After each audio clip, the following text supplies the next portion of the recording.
Pour le dernier mois de RVL, retrouvez chaque jour un portrait de bénévoles, animateurs, animatrices, en bref, ceux qui font de RVL la radio que vous écoutez depuis 1982.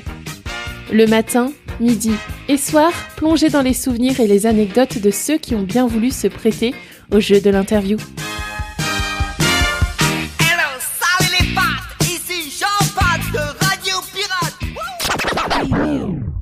Je suis Claude de l'émission Country Valley, émission spécialisée, comme vous l'entendez, sur la musique country. Et ça fait déjà un bon nombre d'années que je fais cette émission, et donc toujours le même plaisir d'aller sur les festivals, de rencontrer les artistes pour pouvoir choper des nouveautés ou alors les contacter par internet pour qu'ils m'envoient leurs albums ou leur musique. Là, je suis bénévole avec mon épouse, avec Nat. Donc on a l'émission le mercredi soir. Et cette émission a démarré en 2001. Avec le fondateur de la radio, en discutant un jour, hors radio bien sûr, je lui ai fait part de mon loisir et de mon amour de la musique country. Il m'a dit ce serait bien qu'un jour tu viennes en parler à l'antenne. C'est ce que j'ai fait. Je me demande s'il m'a pas un peu piégé d'ailleurs, puisque une semaine après il me dit il faut que tu continues. On a de la demande sur la musique country à l'antenne. Donc il me dit programme ta prochaine émission, et c'est parti.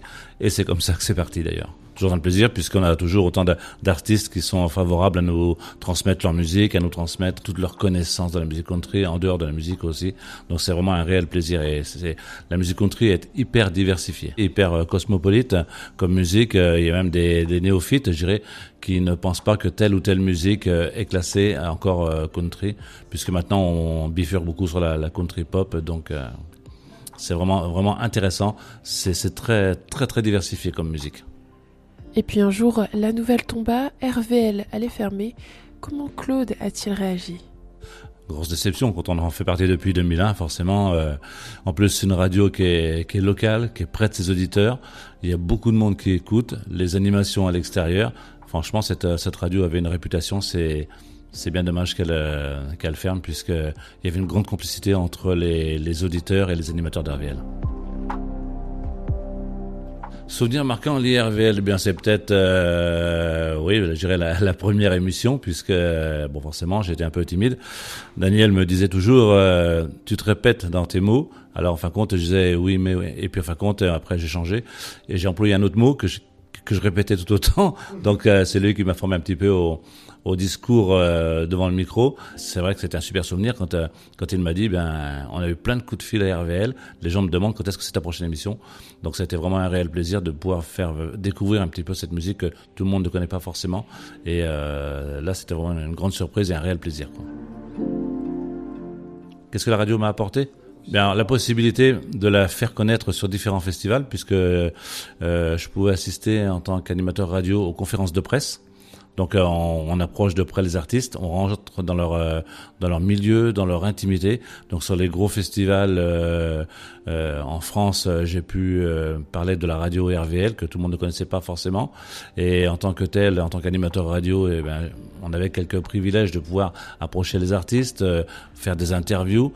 Et ça m'a permis aussi de ramener quand même pas mal de musique lorsque je suis allé au plus gros festival de musique country à Nashville en 2005.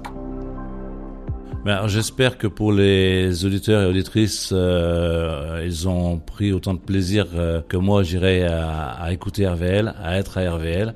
Je sais que certains me l'ont témoigné au cours de soirées commémoratives ou anniversaires, je veux dire, de la radio. C'était un super souvenir de pouvoir échanger aussi avec les auditeurs qui manifestaient leur contentement quant à nos émissions. Donc j'espère qu'ils vont garder un super souvenir, comme moi j'en garde un excellent souvenir d'avoir travaillé sur cette radio depuis plus de 20 ans.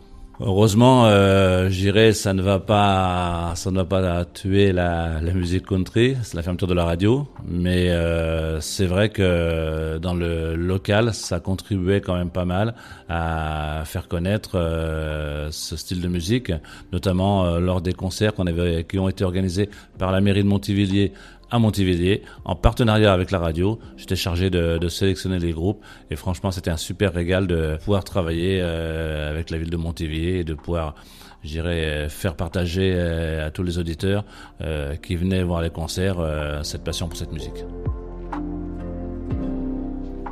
Un grand merci.